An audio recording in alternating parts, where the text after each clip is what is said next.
A paz do Senhor, queridos irmãos, que Deus abençoe o seu lar e sua família, que o Senhor te prospere em todas as áreas da sua vida. É isso que nós temos que estar sempre profetizando. Profetiza, profetiza, eu e minha casa serviremos ao Senhor. Profetiza, os teus filhos vão servir ao Senhor. Profetiza assim, ó, os meus filhos servirão ao Senhor, as minhas noras servirão ao Senhor, os meus netos e netas servirão ao Senhor. Profetiza, porque a palavra que sai da nossa boca, ela vai dar ordem no mundo espiritual para acontecer no mundo físico. Amém, querido? E a palavra que eu trago hoje é uma palavra muito interessante, porque no Antigo Testamento, Deus sempre levantava profeta.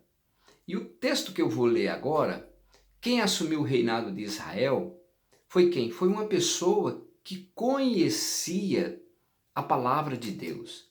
Mas como ele se envolveu com a mulher, eu quero falar um pouquinho do profeta Elias em relação a Acabe e Jezabel.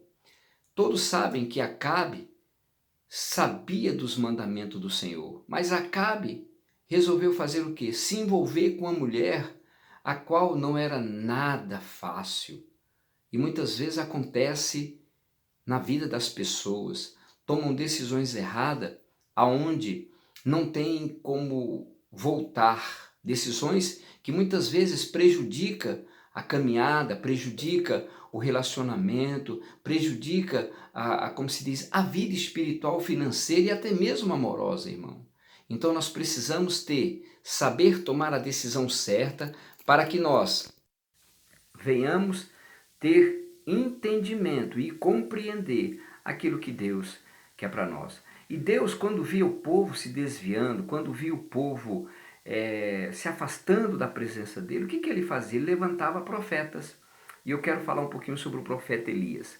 Veja, lá em 1 Reis, do capítulo 17, diz assim, ó: Então Elias, o tibistas, moradores de Gileade, disse a Acabe: Viva o Senhor, Deus de Israel, perante cuja face estou, que nestes anos nem orvalho, nem chuva haverá, senão segundo a minha palavra. Glórias a Deus. Nós vemos aqui Elias chega diante do rei Acabe, a qual estava governando naquela época, na realidade governando entre aspas.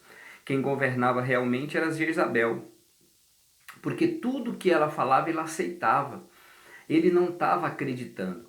Então, para que Elias realmente mostrasse para Acabe, para Jezabel, que ele era profeta, o que ele falou? Segundo a minha palavra, não vai chover, chuva e nem orvalho, durante 3 anos e meio. Então Deus, quando viu o que Elias tinha falado, Deus fez o quê? Conforme a palavra de Elias aconteça. E aconteceu mesmo. Então, o povo ficou o quê? 3 anos e pouco sem chuva. E o povo ficava desesperado, a água se tornou algo tão valioso naquela época, porque não chovia. Imagine, 3 anos sem chuva, sem molhar a terra, sem plantar. Então o recurso de Jerusalém daquela época lá estava o quê? Estava acabando, né? E aconteceu muitas coisas nesse período que ficou sem chover.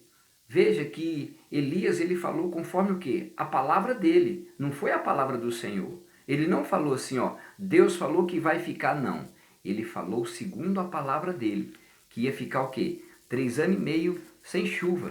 Olha, né? Então, aí o que fez? Como ficou esse período sem chover, Deus manda Elias para onde? Para a casa de uma viúva, a qual ela iria sustentar ele. E quando Elias chega, né, aí ele fala para a viúva, viu, me dá um pouco de água e algo para comer. Ela falou, oh, meu senhor, ela dizendo que só tinha um pouquinho de farinha, né, na botija, um azeite para fazer um bolinho para ela e o filho dela comer e morrer. Aí Elias profetiza, fala assim, faça primeiro para mim. Veja que a mulher simples, humilde, pobre, viúva, ela obedeceu a palavra de quem? Do profeta Elias. Ela foi lá, fez o bolinho, deu para ele e ele falou, ó, a farinha da panela não vai acabar e o azeite da botija não vai acabar. Olha só. Então aquela mulher simples creu na palavra do profeta. E você, meu querido, e você, minha irmã, tem crido nas promessas de Deus sobre a sua vida? Você tem crido naquilo que Deus prometeu para você, para a sua casa? Essa simples viúva, ela creu.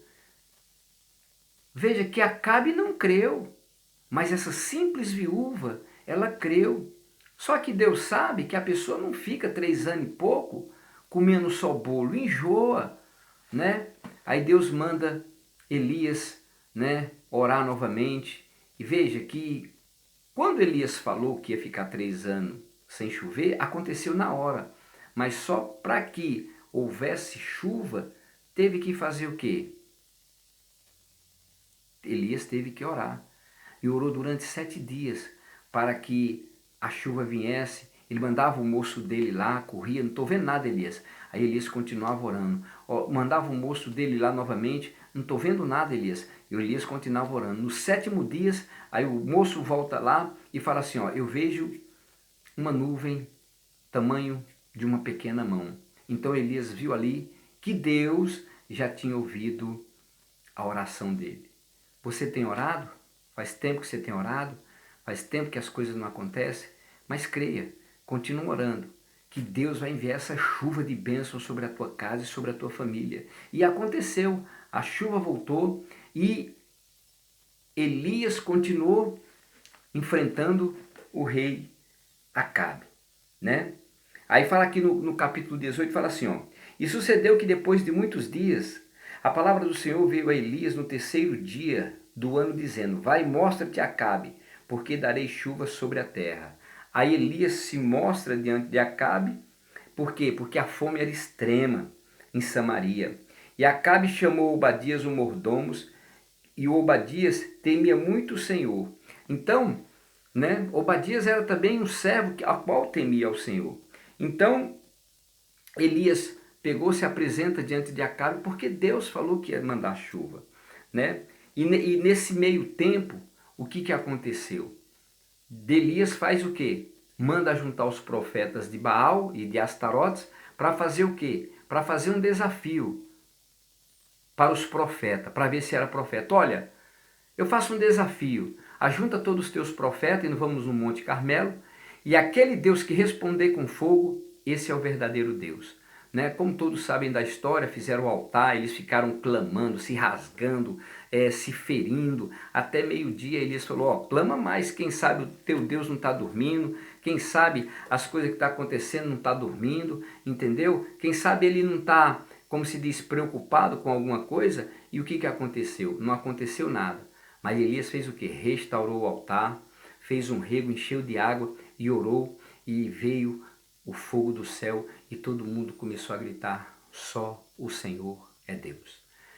O que nós aprendemos aqui? As pessoas naquela época voltou para o Senhor por quê? Porque viu o fogo do céu descer. E veja que matou todos os profetas, né? E o povo começou a voltar para o Senhor porque viu um sinal.